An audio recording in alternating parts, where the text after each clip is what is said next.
Well, hello, everybody, and welcome to Alive. I'm so glad that you've joined the program today. I do want to remind you that if you prefer to listen, you can go to your favorite podcast and just search for Alive with Patina, and you'll be able to find all of my shows there. Also, if you are watching on YouTube, if you want to like, comment, subscribe, we would really appreciate it. I always like to hear and see who's watching. Today, I have a very special guest. But first, I want to ask you, have you ever spent time ministering in a homeless shelter? I know I have, and in different places throughout the years, and it's really a humbling and amazing experience. And so my guest today is Freddy Clayton, and he is the president and CEO of the Orlando Union Rescue Mission. And we've been partnering in ministry since I've been here at First Church Oviedo, and it has been amazing. If you're not familiar with the mission, it is one of Central Florida's oldest and largest homeless service providers, and it is an incredible place. The first time I ever took a tour, I was flabbergasted at how amazing it was. And everyone who resides at the mission, everyone who is a guest at the mission knows Freddy. And I've been there when children have run up to him. They're so excited to see him. He is very available and visible to all the people who live there. It's just a great place. He doesn't like it when I say anything good about him, so I know he's really mad at me right now. But I would like to welcome Freddy Clayton to the show. Thank you, Pastor Patina. It is an honor to be here with you. So glad that you're here. And before we started the interview, we were kind of having a little banter back and forth because we like to have a little bit of fun. You do not like people to talk good and say good things about you, but it's my show, so I'm going to say whatever I want. Well, I will do whatever you say. I've noticed it in my life. That makes things much easier. It does, because I will put you in a headlock of some sort. So I thought it would be kind of cool if you could just start out and just briefly talk about the mission, because that's what you do. And what are you guys about? Okay, well, first of all, I think most folks have the misimpression that the Orlando Union Rescue Mission is kind of like a warehouse for homeless people, and that we provide beds and food and maybe clothing as immediate relief for our guests, and that's what we call the folks who live with us. We do that, but only as components of an overall program.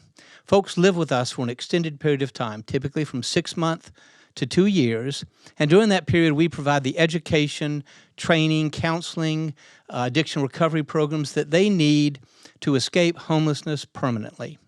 So the goal is not just to ensure that they are taken care of today, but to provide them whatever they need to provide long-term independence and self-sufficiency.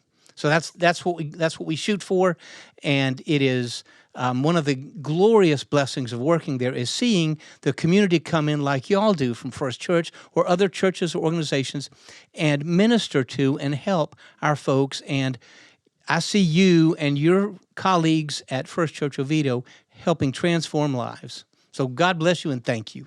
Well, it is a total, we leave every time we're there, and we walk away and go, we need to hurry and get back. It was like really hard for us during COVID because everything was shut down. That's kind of the fabric of the community here at our church, and I know it is for you too.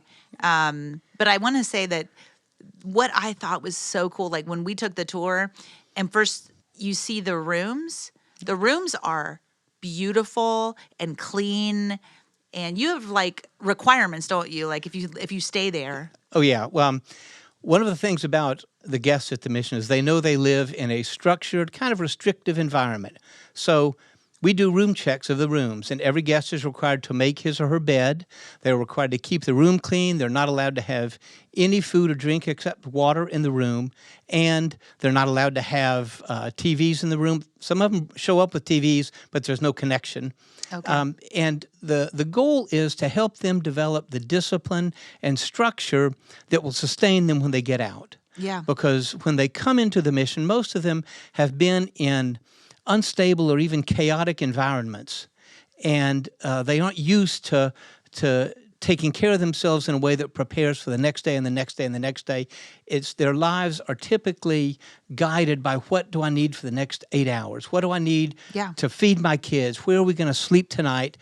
And they don't develop the habits that you probably had by the time you were 12 on how to take care of yourself and ultimately your family. Yeah. And so you help them do that. Yes. The other thing, there's so many things good to say about it. Real quick, how many guests do you have right now? Well, we have two facilities. We have our men's home. We have 140 single men living with us full-time there. And then we have our family home where we take care of single women, single moms with kids, single dads with kids, and then intact couples with kids. And right now we have 138 guests living with us there, including 68 children, 17 and under. Wow. And the children's part. Yeah. All the painting and the hallways and the rooms and the computers and the books and the gymnasium. It's beautiful. Well, you're kind to say that. The goal is to ensure the kids have a stable, a loving environment that's conducive to academic success, because most of the kids have not lived in those environments. They've been on the streets or couch surfing from relative to friend until they run out of options, and they haven't had an environment that supports or fosters academic success. So we try to provide that. We provide homework assistance, tutoring, they have Bible studies, every day they have social time together, and they have physical activity together. So it's a structured environment that takes care of the kids from the time they get home from school, 3:30 or 4 o'clock, until they go to bed at 8 o'clock. So you've obviously not been there your entire life.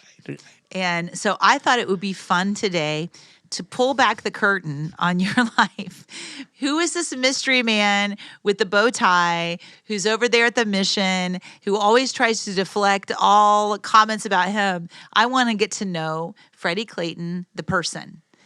So let's talk about, because you were talking about all this with education and family. What was your family like? Where'd you grow up and what was it like? I grew up in and just outside of Gainesville, Florida, and I had a wonderful childhood. Intact family, great mom and dad, and an older brother and a younger sister, and it was almost idyllic.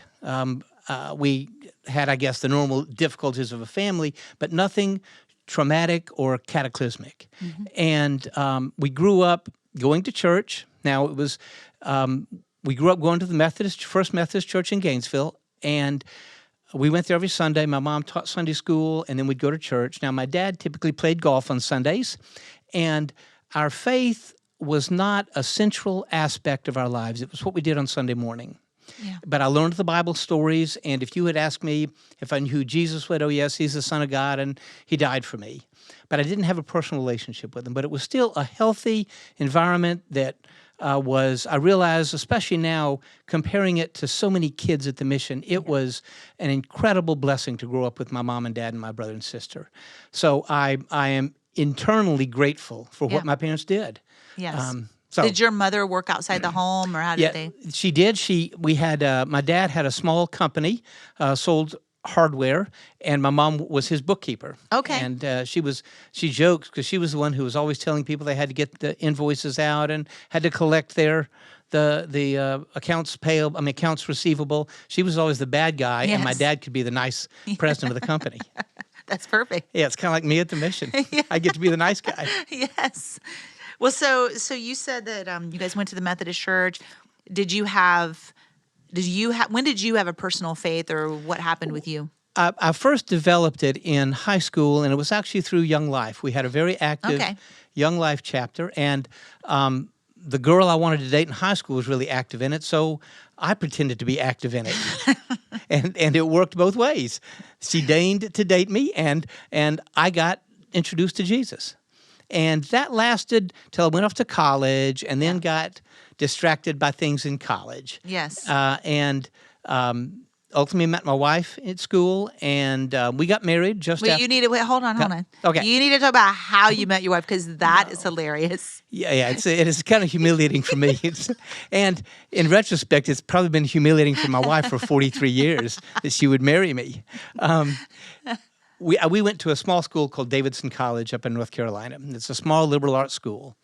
And I was in the first class that included women. Prior to that, it had been all male. And consequently, there were few women in the school. And there were even fewer attractive women in the school. And I noticed that I didn't know any of them by the time I was a junior. And I noticed that my friends didn't either. So 5 of us decided to go out for cheerleader together because we noticed that almost all the good-looking girls in Davidson, all 6 of them, were cheerleaders. And there were only 6. Yes. And they weren't interested in us. So we got to meet them, and of the 5 of us, 3 of us dated and ultimately married our partners. It's That's the only time in my hilarious. life that a plan worked. So, are you a cheerleader now? Well, not physically anymore. I don't do those things. I hope I'm a cheerleader. I hope the folks at the mission would consider me kind of an enthusiastic supporter. Yeah. So, what did you go to school for?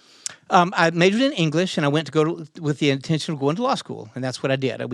Susan is a year younger than I am, and we got married after my first year of law school when she graduated from Davidson. Okay. And then we were married my last 2 years of law school in Gainesville, and then moved to Charlotte, North Carolina, where I practiced law, and she went to work for a bank. Okay.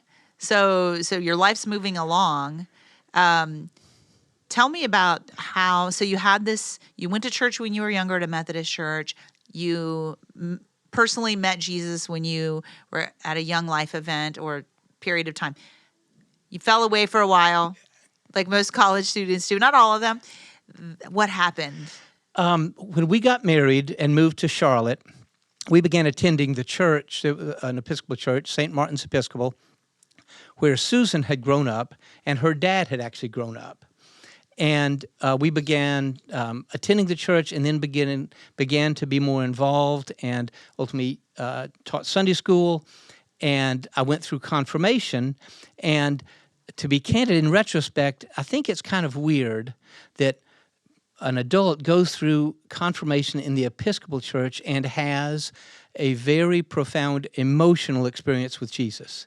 Okay? I think that's amazing. It is. It was amazing for me, but I'm confident a lot of adults go through confirmation in the Episcopal Church, and it isn't emotional. It may be a profound experience where they get to know Christ, but it's mostly an intellectual exercise. Yes. But for me, it was profoundly personal and emotional, and I recognized at that point that I knew personally that Jesus had died for me. Just if I were the only one who needed it, Yeah.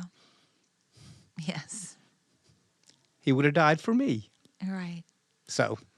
And so that is one of the, confirmation, all confirmation is going through the truths of the Bible. Yes. And understanding what they mean. And you took that to heart. Thank the Lord for that. So that was one. So then was it like as you were going through, it just kept flourishing and you kept growing and understanding? Exactly. And going to church, going through the Bible, and then when we had our first child, we have 2 boys, and they're now 38 and 34. When our older son got baptized, it was another intensely transformative experience. The baptism itself. Yeah. I felt the physical presence of Christ for his baptism, and it was so. There are these episodes in my life where I can see that happening, and every time it changes me a little. Sadly, there's still a lot of changing that has to go on. Yeah. But I can see how it builds on each previous experience, and it, I hope, brings me ultimately closer and closer to Christ. That whole process of sanctification, it doesn't happen in an instant. It's this ongoing thing as we change and mature. And not just, I think our willingness to hear what God is saying to us and receive it and adapt and change our lives according to what we are experiencing of God. And that's the thing, like God, some people talk about going to church and they never feel anything. And I know that faith is not about feeling, but sometimes feelings do come into play. Yeah. They do for me. Yeah. And so that's really, really cool that you had that as a part of your confirmation. How old were you at the time? I would have been 26, I guess. Wow. 26. Was there anybody else in the class with you? Yeah, there were there, and I think they all thought I was weird. Were you the oldest one in there? Probably, yes. Yeah. And now I'm having the same experience. I'm the oldest one everywhere. Yeah. I remember being the youngest at work, and now I'm like, what happened to me? I used to be the cute young one. Nope, not anymore. Now you're the cute old one. Yeah, I'm old for sure. And going to be grandma right around the corner. Yes. You said something. Let me find it. You said that you were able, with your rector, to talk about serious things. Yeah. And he didn't prevent you from doing that. Can you talk about that a little bit? Yeah.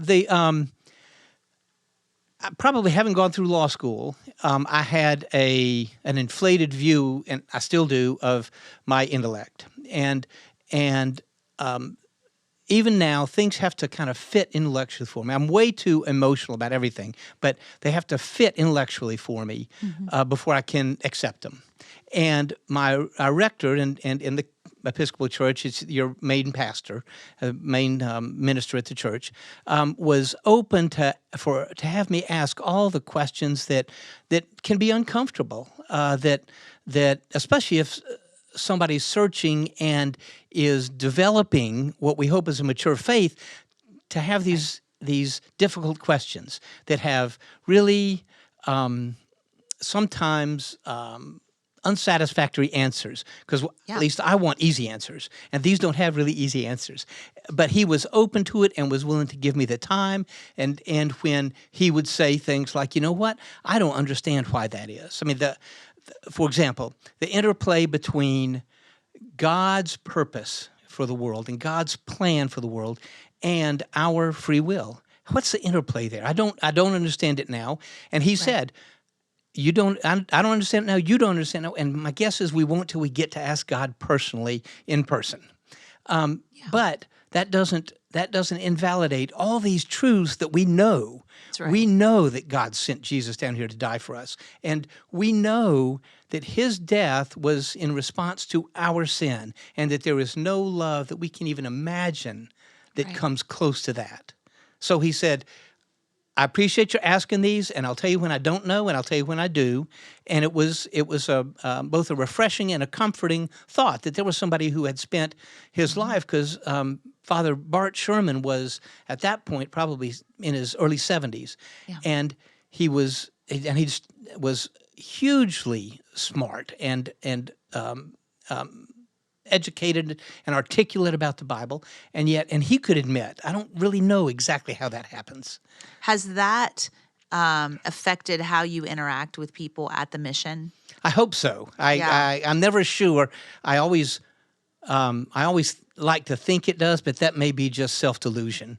that because I want people to know that that our faith, or at least my faith, doesn't provide easy answers to everything. That's right. And that even when I get an answer, it may not satisfy me completely, but as I said earlier, it doesn't mean that all the things I do know aren't true. That's right. It doesn't invalidate all of these things. That's a really good point. There are uncertainties in life, and I mean, it's the classic question, if there is a loving God who is omnipotent, how come bad things happen to good people? Right. Okay, and I don't know the answer to that completely. Right. I have something that satisfies me. But for me to be able to tell our guests at the mission, because at the mission, while we don't require anybody to adhere to any doctrine, we don't give them dogmatic tests, they don't have to pass a test in Christianity, we tell them constantly that the only reason the mission exists is because we know God loves us more than we can imagine,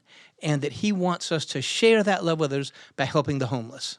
And that's the only reason the mission exists. That's the only reason all our donors give is as a reflection of that love. So we want to tell everybody about what I think is the most important fact of human existence, and that is that God appeared as a man and died for me. Yeah. And so we tell people that constantly, and we want them to feel that love from us. So I personally know 3 people, and I know there's more than that, but who have said to me that their time in the mission has completely changed them spiritually in a good way. So Lana is one of them, from Russia, who was an orphan from Russia. Tiki, who I interviewed, Matthew, I interviewed, and there's more than that. So that constant love for them and infusing the grace of God into their lives every day. I mean, that's what you do. Well, you're nice. Now, it may be true that we only let you meet the ones that say good things about us. But yeah, that's what we try to do that, and we try to do it in what we tell them. Our guests have to attend chapel at the family home. It's 3 times a week. At the men's home, it's actually 13 times a week, morning and evening. And so they hear the word constantly, and we hope by the way we treat them that they get the same message. I mean, what's the most profound thing? I mean, you probably can't even identify, but what's a change in someone's life, or have you seen something, experienced something that you just can't stop thinking about? Or Well, yeah, Matthew is one of them. He has maybe the most profound testimony I've ever heard. And for those of your audience who don't know, he came to the mission only because he had to, because he was on probation, or he would have gone to prison for 10 years. And the judge said, you have to go through an addiction recovery program, and you can go to the mission and do that. So he did. And that first night at chapel, he heard a sermon that he thought was directed specifically to him, and that it began the process of changing his life. So what a blessing it is to see. Oh yeah, to see that kind of change in someone's life. I mean, I feel honored that I could sit at a table next to him and talk to him and let him tell his story. And a lot of people will see that because God really does change people's lives. No question about it. Yeah. You said we were talking about your change in spiritual maturity, and we were on the phone, and you listed 4 things do you remember what they were? Sadly, yes. I remember them. Can we talk about them? Yeah. What would you call them? Well, the first is this is the development of my faith had 4 really significant changes that I can identify. And the first is it made me aware of God or Christ working all the time. And I see glimpses of him in all kind of things, some simple things and then some incredibly profound things like Matthew's transformation. Yeah. But it can be something as noble, but not earth-shattering, like to see you wash somebody's feet at Easter. Oh, yeah. On Good Friday, we have an Easter banquet where we invite the poor and homeless in Orlando to come eat with us. And then about 6 years ago, we started a foot washing service where we wash the feet of everybody who shows up and give them new shoes and socks.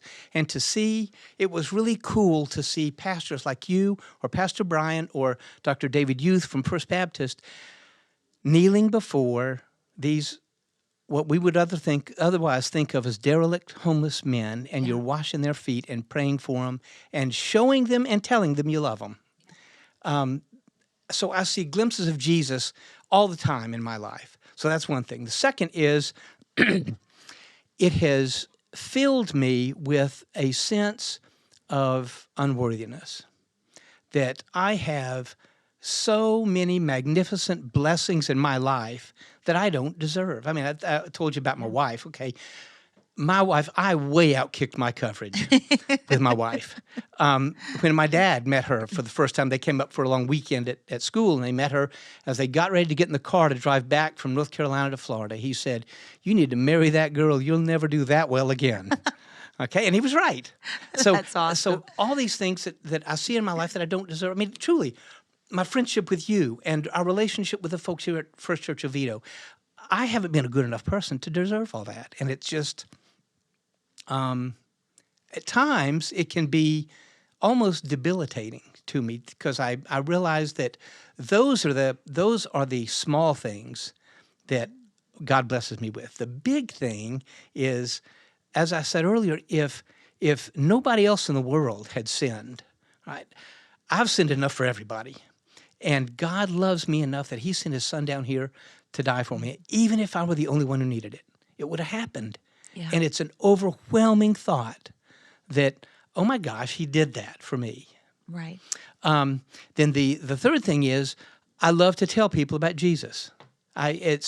And before, if I knew about it, I was reluctant to do so. And now, because I recognize what a magnificent event it all was, Christ's appearance in his life and death, that I can't wait to tell people. But it is the seminal event in human existence. Yeah.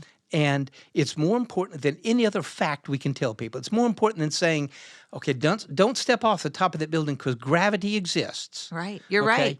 And yet I've always been too reluctant. Even now I'm too reluctant. I'm a coward. That's what it amounts to tell. I don't do it as often as I should.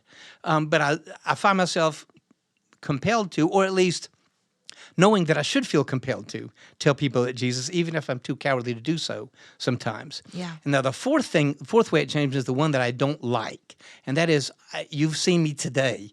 I am incredibly maudlin all the time. Overly sentimental. Everything reduces me to tears. And it's interesting. It's not the sad things. It's what I said earlier, it's the noble things. And it can be something as simple as, we have there's a group of soccer players with the Orlando City Soccer Club. And their chaplain brings some of them by to play with our kids or to feed our guys, our men at the men's home. And to think that these folks who are celebrities and they have fun, important things to do in life, and they take their time to come play with homeless kids. Yeah. How cool is that? And I get to see that. So, and I start thinking about that and I get weepy. And I wish I didn't.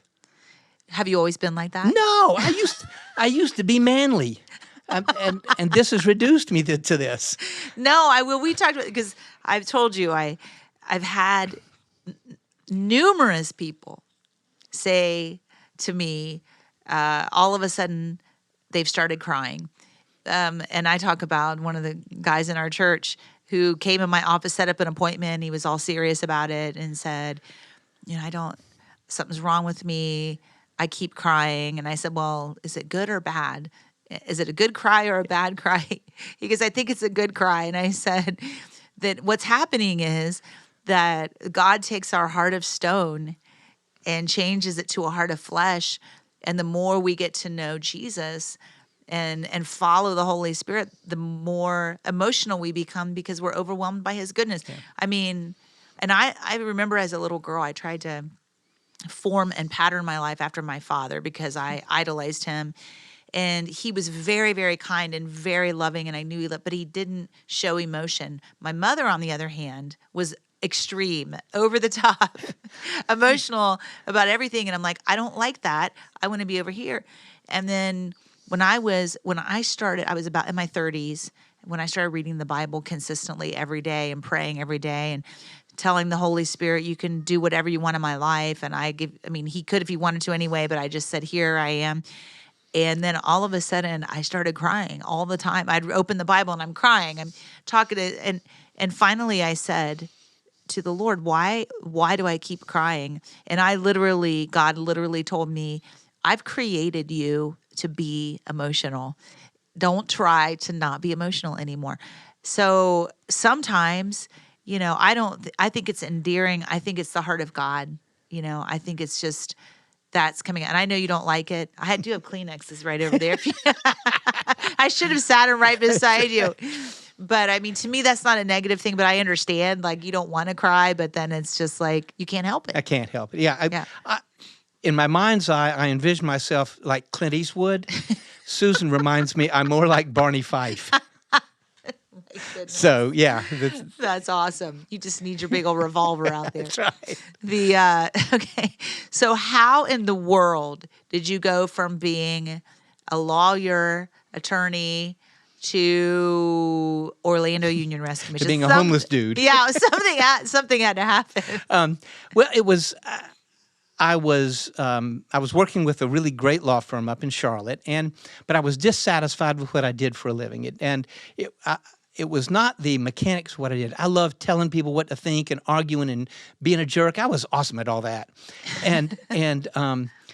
but there was something that there was a gap in me, or that it somehow didn't satisfy me, and so I left the practical law, went to work for a client, and I enjoyed it. It was fulfilling. I was in basically a sales function, and ended up going through, gosh, I probably have had 5 careers. I'm still looking for something I do adequately. Stop it.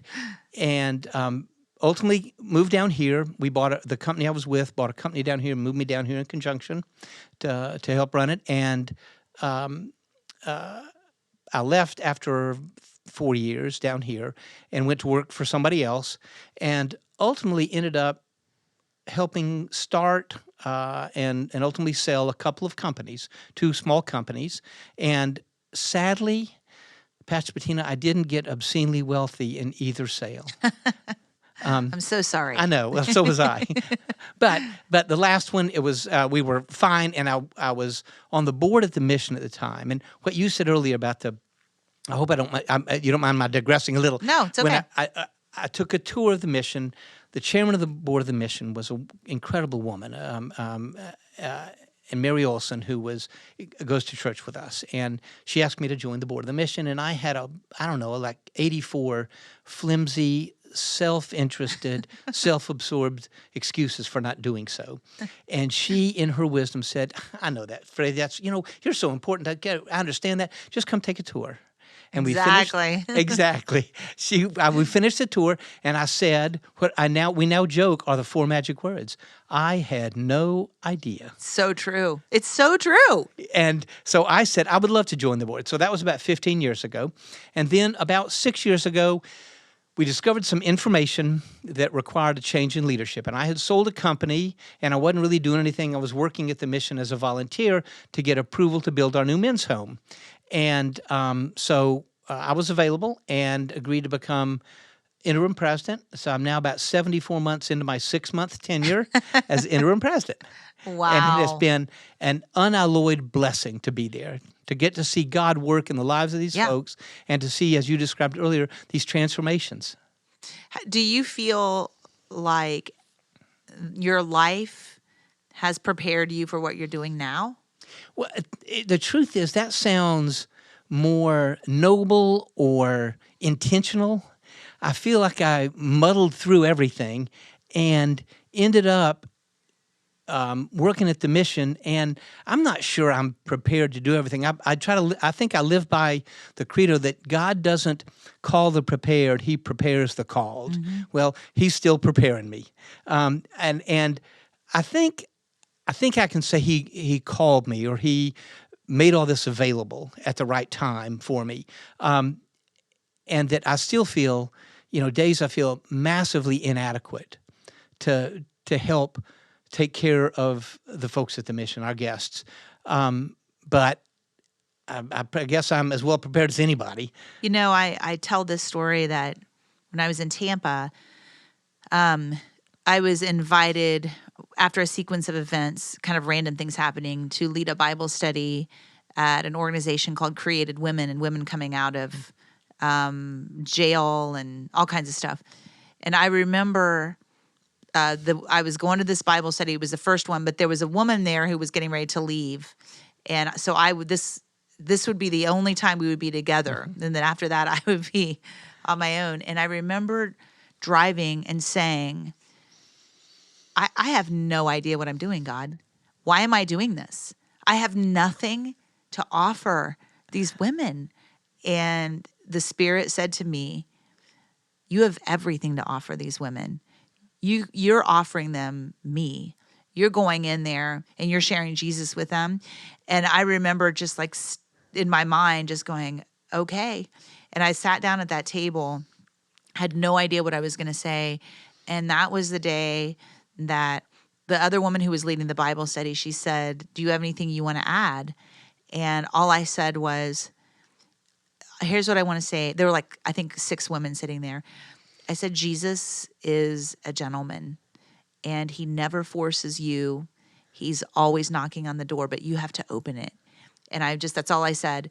And like 5 minutes later, one of the women, beautiful young woman sitting there, she's told everybody after 5 minutes, she's like, I need everybody to stop. I looked at her, she's crying. And she said, I've never heard anybody talk about Jesus like that. I always thought that he was going to force me to do this and force me. And that changed her. I follow her on Instagram. She's amazing. She's a mom. She's married. So I look at that and go, Jesus just wants us to be willing. And we can put up every excuse, and none of us are qualified. None of us know what we're doing. We're just out here floating around. And then Jesus is like, no, then we have to depend. This is what Paul said, in when we're weak, then he's strong. So, in your seemingly what you say is maybe you feel inadequate, I feel inadequate, and then that's perfect. That's the perfect place we all need to be. If we don't think we're adequate, we're good, to follow what God's saying. And there's always a tomorrow. There's always another person. What I love about the rescue mission is you get to be in the middle of people who are trying to find their way all the time. And I know that sounds weird, but when you're trying to find your way, you're more willing and open to hearing God. Yeah. Unfortunately, that's the human nature. If we're good and we've made our own way, we don't need God. But when people need God, then you really see the Holy Spirit working in people's lives. So Amen. I love that. Is there anything, as you're thinking about, your life, anything else that you want to share about what God has taught you or your hopes for anything spiritually? I mean, I guess it's that when I look back retrospectively and I see what's happened in my life, that while I was really bad at trying to identify at any one point, oh God, you want me to do this next. And even now, the decisions I make when I pray about it and God, what do you want me to do? I very, very rarely get an unambiguous answer. Yeah. So I talk to people and ask them to pray, and they're very occasionally do I feel real confidence that I'm doing exactly what God wants me to. In retrospect, I can see, oh my gosh, there was God working that whole time. Right. And even though I was unaware of it or insensitive to his promptings, if I tried to remain faithful, he's not going to let things I can't handle occur. That's to right. me.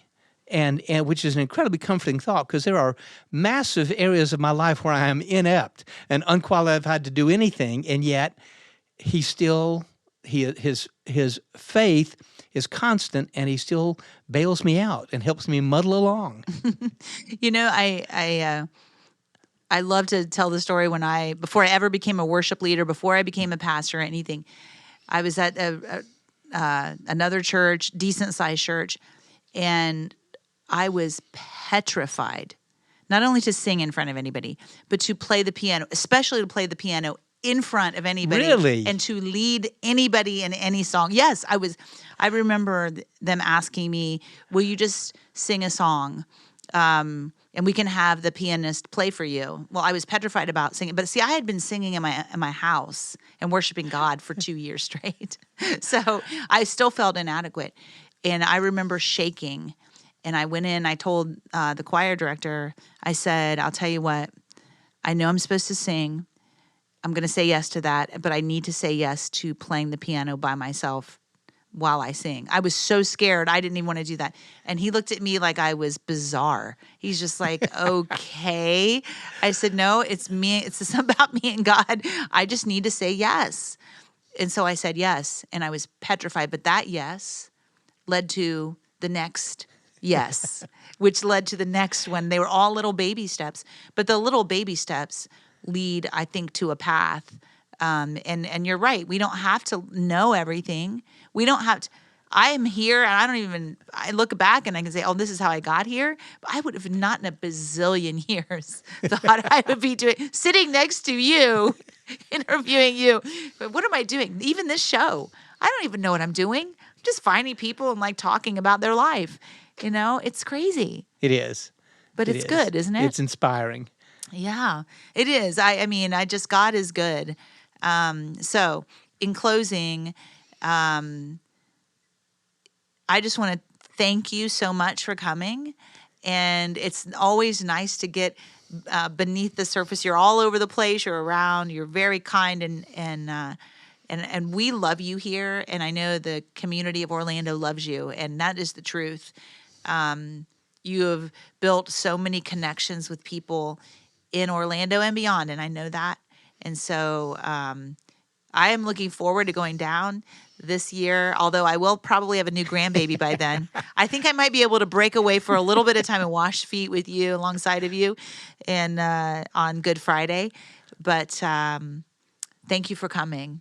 It has been my pleasure, and I love your ministry, and I love everything that goes on here at First Church Oviedo. Y'all are saints to us. God bless you. We have a great church. I love my church. And for those of you who've been watching today, thank you so much for joining us. And as I always say to my church, go tell someone about Jesus.